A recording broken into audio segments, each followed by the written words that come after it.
Assalamualaikum warahmatullahi wabarakatuh. Salam sejahtera untuk kita semua. Di pertemuan kelima ini, Ibu akan membahas tentang kapasitansi dan dielektrik.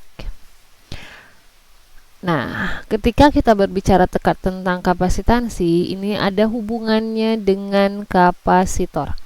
Ini adalah contoh-contoh kapasitor. Nah, apa itu kapasitor? Kapasitor adalah sebuah alat atau piranti yang dapat menyimpan muatan listrik, namun bisa juga dipakai untuk menyimpan energi. Nah, jenis-jenis dari kapasitor ini ada berbagai macam, ada keping atau plat sejajar, kemudian ada yang berbentuk silinder, ada yang berbentuk bola, dan ada yang berbentuk gabungan.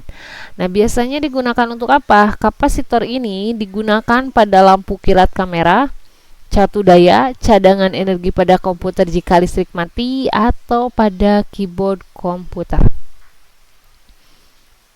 Nah, bagaimana definisi secara secara matematisnya? Ini adalah kapasitor ini adalah besarnya muatan dari besar potensial listriknya, atau secara matematis ada C sama dengan Q per delta P. Nah, dari kapasitor ini kita mengenal istilah kapasitansi. Apa itu kapasitansi? Kapasitansi adalah kemampuan kapasitor tersebut untuk menyimpan muatan atau energi listrik. Nah, biasanya kapasitansi ini disimbolkan dengan huruf C, satuannya farad.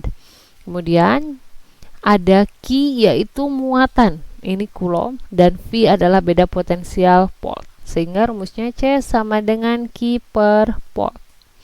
Nih, biasanya di dalam kapasitor ini ada tulisan, contohnya ini ada 100 mikrofarad ya. Pokoknya yang satuannya farad itu menandakan bahwa itu adalah kapasitansi kapasitor. Nah, ada lagi yang dinamakan dengan kapasitor plat sejajar. Bagaimana ini kapasitor plat sejajar? Ini contohnya ini. Ini dia ada dua keping, di mana keping ini adalah logam tipis, dia yang dipisahkan oleh terpisah antara jarak antara plat yang satu dengan plat yang lain. Nah, namun di sini dengan terisolasi satu sama lain dengan suatu tumpukan kertas ya. Oke, bagaimana rumusnya? Untuk mencari kapasitansi kapasitor plat sejajar ini adalah C sama dengan epsilon 0 dikali A per D. C ini adalah kapasitansi kapasitor, epsilon 0 ini adalah permitivitas hampa udara, nilainya 8,85 kali 10 pangkat min 12. Kemudian ada A, A-nya itu adalah luas plat, ini meter persegi. Kemudian D-nya adalah jarak antar plat, ini dari jarak ini ke jarak ini. Dia satuannya M. Nah, di sini ada kata-kata terisolasi satu sama lain dengan suatu tumpukan kertas. Nah, si kertas ini ia adalah merupakan suatu bahan dielektrik. Makanya ada K, berarti K ini adalah konstanta bahan dielektrik. Jadi ketika diketahui bahan elektriknya berapa, ada konstanta bahan elektriknya berapa, maka rumusnya dia menggunakan K. Ini secara matematisnya mereka berasalnya tetap dari medan listrik, tetapi sama dengan integral E dot dr. Nih, ketemu ya, C sama dengan epsilon 0 dikali A per D. Oke, nah ini juga ada platnya, dia secara paralel. Bagaimana rumusnya? Ini adalah C sama dengan epsilon 0 A per D, kayak yang tadi ya, dia posisinya seperti ini, maka ini adalah garis gaya yang dihasilkan. Kemudian bagaimana dengan kapasitor silinder? Nah, untuk kapasitor silinder ini terdiri dari suatu konduktor silinder kecil atau kabel dengan jari-jarinya dia adalah A, dan suatu lapisan konduktor berbentuk silinder konsentrik dengan jari-jari B, di mana B lebih besar dari A. Nah, ini adalah rumusnya. C sama dengan 2 pi epsilon 0 dikali R per ln B per A. Ini L-nya adalah panjang dari silinder ini. A-nya berarti ini adalah jari-jari yang konduktor kecil, kemudian B adalah jari-jari pada konduktor yang berbentuk silinder konsentrik. Nah, ini penjabaran dari rumusnya, sehingga nanti akan dihasilkannya C sama dengan 2pi epsilon 0 L per ln A per B. Nah, ini kalau kapasitansi dua konduktor lingkaran konsentrik. Ini rumusnya juga C sama dengan 4pi epsilon 0 AB per B min A.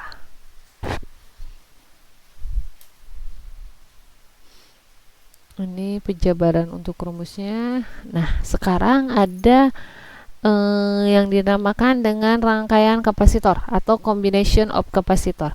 Nah, di sini ada dua jenis, yang dipasangnya dia secara paralel dan dipasangnya secara seri. Bagaimana kalau yang dipasangnya secara paralel? Oke, berarti ini adalah sumber tegangan, kemudian ini dipasangkan kapasitor, namun kapasitornya adalah paralel. Bagaimana? Nah, rangkaiannya tersebut sebenarnya tujuan dari rangkaian kapasitor ini untuk apa? Ini adalah untuk menggantikan atau menyederhanakan si jumlah kapasitor dan menyimpan jumlah energi yang sama untuk beda potensial yang diberikan. Nah, kalau yang dipasang secara paralel, contohnya seperti ini berarti apa? Kapasitor, cara menghitung kapasitansi gabungannya bagaimana? Dengan cara C1 ditambah C2 ditambah C3 ditambah sekian ya. Berhubung di sini gambarnya dia ada 3, berarti cara menghitung kapasitansi gabungannya adalah dijumlahkan langsung. C1 tambah C2 tambah C3. Nah, bagaimana muatan totalnya? Muatan total ini adalah Q1 ditambah Q2 ditambah Q3. Ini untuk yang dipasang paralel. Nah, beda potensial di titik 1, kemudian Pi2 dan Pi3 adalah sama. Jadi harus diingat, ketika kapasitornya tersebut dipasang paralel, maka beda potensialnya di setiap titik dia sama. Cuman yang berbeda ini. Dalam muatan totalnya merupakan muatan total gabungan ya. Ini sama dengan Q1 tambah Q2 tambah Q3. Dan kapasitansi gabungannya adalah dijumlahkan langsung. Ini untuk paralel. Nah, bagaimana kalau seandainya dipasang seri? Berarti kalau dipasang seri seperti ini ya, berurut. Kalau paralel kan seperti ini nih, ke bawah. Nah, kalau ini berurut bagaimana? Nah, untuk rangkaian seri ini adalah dapat menurunkan atau memperkecil kapasitansinya. Nah, kapasitansi gabungan seri mampu menggantikan kapasitor-kapasitor untuk menghasilkan muatan yang sama. Nih, kalau secara simbol ini seperti ini digambarkannya. Berarti ini adalah kapasitornya dipasang secara seri. Ini bagaimana cara menghitung kapasitansi gabungannya? Untuk seri, cara menghitung kapasitansinya itu adalah 1 per CS sama dengan 1 per C1 ditambah 1 per C2 ditambah 1 per C3. Jadi dia pakai 1 per ya. Kemudian bagaimana muatannya? Muatan Q totalnya ini adalah sama dengan Q1, sama dengan Q2, sama dengan Q3. Oke, berarti ini muatannya yang sama. Nah, beda potensialnya bagaimana? Buat beda potensialnya adalah Pi P sama dengan Pi1 ditambah Pi2 ditambah Pi3. Ini untuk yang dipasang seri. Nah, di sini ada yang juga yang dinamakan dengan energi. Nah, cara menghitung energi ini adalah energi yang terdapat di dalam kapasitor. Ini rumusnya adalah U atau W ya, sama dengan setengah C delta Pi kuadrat. Setengah C Pi kuadrat ya, kalau ibu ingatnya begitu. C-nya ini apa? C-nya ini adalah kapasitansi kapasitor, kemudian delta Pi-nya ini adalah beda potensialnya. Nah, ini ada yang dinamakan dengan tadi ada istilah apa sih itu dielektrik. Nah, kalau dielektrik ini contohnya ini ada dua plat lempeng ya, ada dua plat yang sejajar. Nah, di tengahnya ini kita simpan sesuatu. Nah, sesuatu ini adalah dielektriknya. Nah, berarti dielektrik ini adalah suatu material non-konduktor atau lembaran atau lapisan isolator yang diletakkan di antara plat-platnya. Nah, biasanya dielektrik disebut juga sebagai isolator. Contohnya adalah kaca, plastik, kertas, kayu. Setiap bahan memiliki karakteristik yang disebut dengan konstanta dielektrik. Jadi konstanta dielektrik ini tidak sama, tergantung bahan apa yang digunakan. Ini tabelnya. Ini kalau seandainya materialnya air, dia konstanta dielektriknya berapa? Kemudian ada bakelit, ada nilon, paper, polipinil, kemudian ada teflon, ada vakum. Ya, tergantung. Nah, ini adalah tipe of kapasitornya, dia baik disimpan. Di sini ada paper, kemudian di sini dia ada oli. Oke, itu demikian penjelasan terkait dengan kapasitor dan dielektrik. Mudah-mudahan dapat dipahami. Wassalamualaikum warahmatullahi wabarakatuh.